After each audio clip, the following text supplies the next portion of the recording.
Hello everyone, this is a tutorial on determinant and inverse of a matrix, and in this section we are going to discuss about the inverse of a matrix. The first definition here says, let A be an M into M matrix. A matrix B is called the inverse of matrix A if A times B and B times A is equal to an identity matrix. In this case, B is actually equal to A to the power minus 1, which is A inverse. An M into M matrix A is called invertible if A has an inverse matrix. So only if A has an inverse matrix to it, it is called invertible. And how do we know if A has an inverse matrix? That is, A times the inverse matrix B is equal to an identity matrix, and B times the inverse matrix times A is equal to the identity matrix again. There is also a theorem that is A has the inverse matrix if and only if the determinant of A is not equal to 0. Here we have to solve an example which says, show why the given matrix A does not have an inverse. So we are given a matrix A and we have to show why it does not have an inverse. At first we'll use the theorem that is determinant of A should not be equal to 0. And then we'll use one of the definitions to show why it does not have an inverse. So let's go ahead and start working on it now. So here first, let us find out the determinant of A.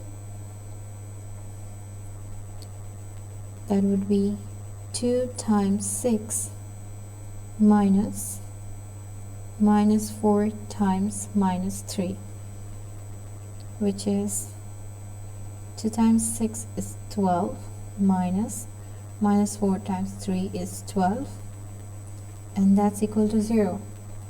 But we needed determinant not equal to 0 for A to have an inverse.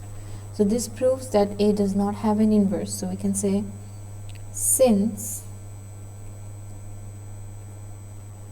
determinant of A is equal to 0, therefore it does not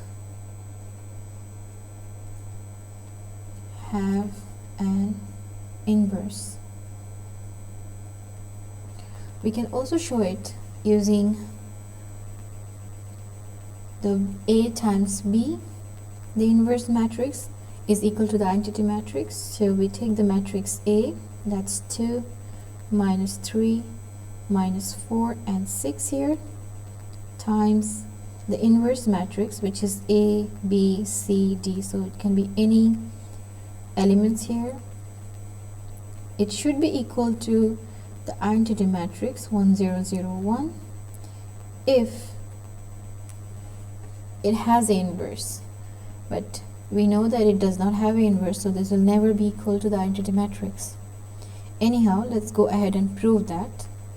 So if we try to solve this part here, that is A, the matrix A times the matrix B,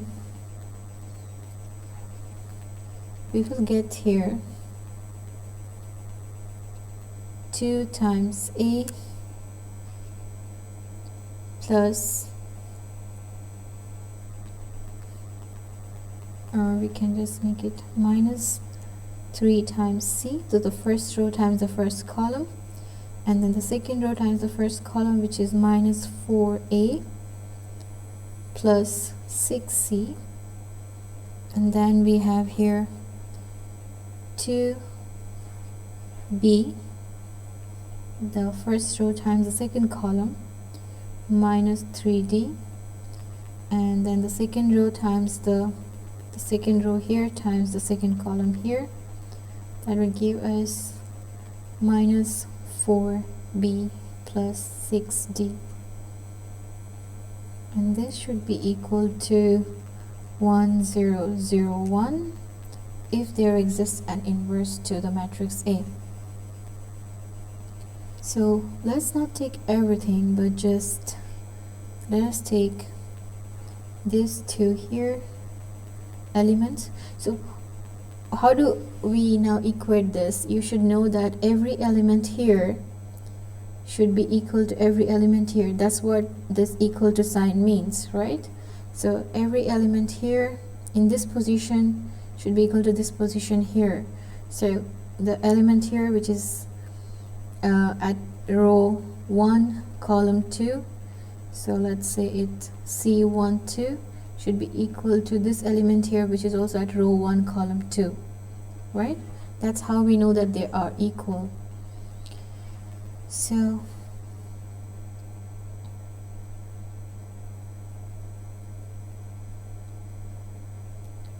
in this case, now let us say that this one should be equal to this one here.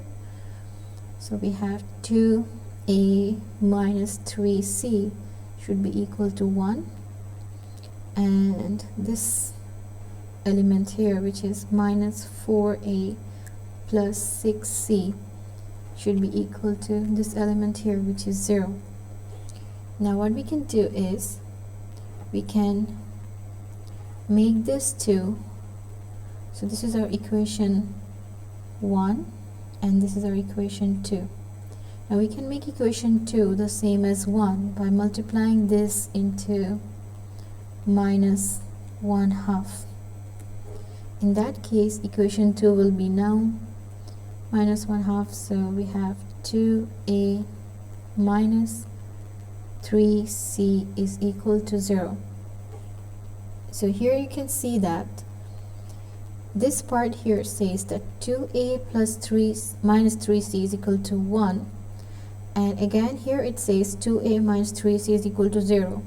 At the same time, the two elements a and c over here cannot give 1 and 0.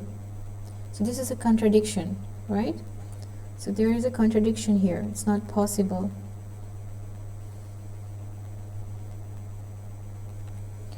Now let's go ahead and see another way of this. So I'll just take this two equations that we have here.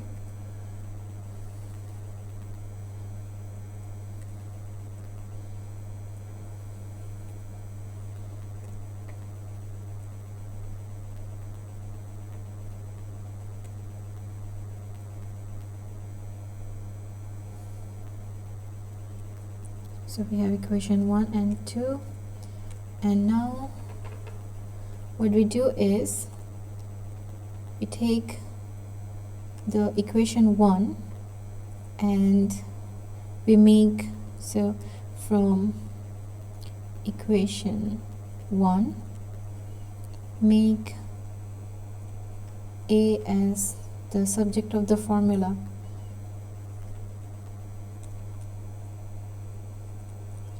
So here, in that case, we would have here, this is 2a is equal to 1 plus 3c, and a would be 1 plus 3c divided by 2. So that would be the value for a. And now if we put this in equation 2, so we have here, the equation 2 is minus 4 times a, so instead of the a we'll put in 1 plus 3c divided by 2 plus 6c is equal to 0. So here we can cancel 2 1 times, 2 2 times, so we'll have here minus 2 times 1 will be minus 2, and minus 2 times plus 3c will be minus 6c, plus here we have 6c is equal to 0. And now here minus 6c and plus 6c can get cancelled, and so we have here minus 2 is equal to 0, and that's a false statement. So that's again a contradiction. Not possible, right? That's a false statement. So this proves that a cannot have an inverse. So a can never have an inverse that will give it the end result as an identity matrix. It's not possible. And that's the end of this section.